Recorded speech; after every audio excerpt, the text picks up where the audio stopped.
மற்றொரு அண்மை செய்தியை பார்க்கிறோம். டிட்வா புயலால் பாதிக்கப்பட்ட இலங்கை மக்களுக்கு தமிழக அரசு சார்பாக நிவாரணப் பொருட்கள் அனுப்பி வைக்கப்பட்டிருக்கிறது. முதலமைச்சர் மு.க.ஸ்டாலின்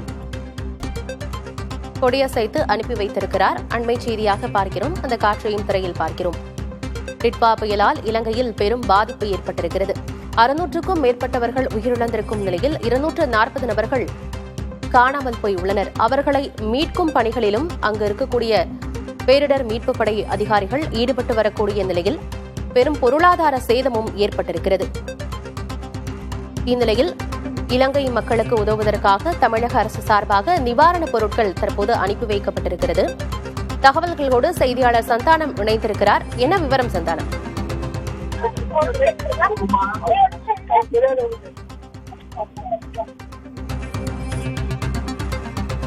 டிட்வா புயலால் பாதிக்கப்பட்ட மக்களுக்கு தமிழக அரசு சார்பாக நிவாரணப் பொருட்கள் தற்போது இலங்கைக்கு அனுப்பி வைக்கப்பட்டிருக்கிறது.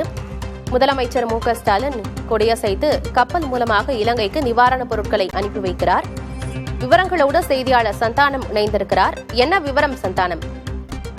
ஆனந்தி, டிட்வா புயலால் பாதிக்கப்பட்ட இலங்கை வாழ் மக்களுக்கு அத்தியாவசிய நிவாரண உதவிப் பொருட்களை இலங்கை நாட்டிற்கு அனுப்பும் கப்பலை சென்னை துறைமுகத்திலிருந்து முதலமைச்சர் மு.க.ஸ்டாலின் கொடியசைத்து தொடங்கி வைத்தார்.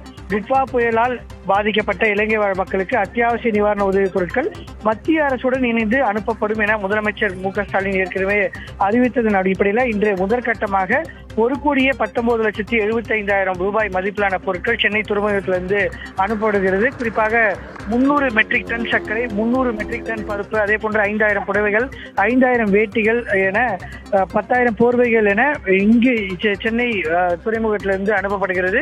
இதனை இலங்கையினுடைய துணை உயர் ஆணையர் கீதீஸ்வரன் டாக்டர் கணேஷ்நாதனிடம் தமிழ்நாடு முதலமைச்சர் மு.க.ஸ்டாலின் ஒப்படைத்து, அதே போன்று சென்னை துறைமுகத்திலிருந்து கப்பலை தற்போது கொடியசைத்து இலங்கைக்கு உள்ள திருகோணமலைக்கு அனுப்பி வைப்பதற்கான பணிகளை தொடங்கி வைத்திருக்கிறார்.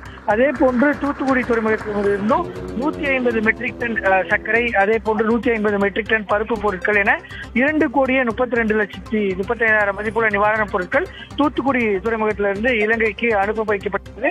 சென்னை துறைமுகத்தில் இந்த புயலால பாதிக்கப்பட்ட மக்களுக்கான நிவாரணப் பொருட்களை அனுப்பக்கூடிய பணிகளை முதலமைச்சர் மு.க.ஸ்டாலின் தற்போது தொடங்கி வைத்திருக்கிறார். தகவல்களுக்கு நன்றி சந்தானம்.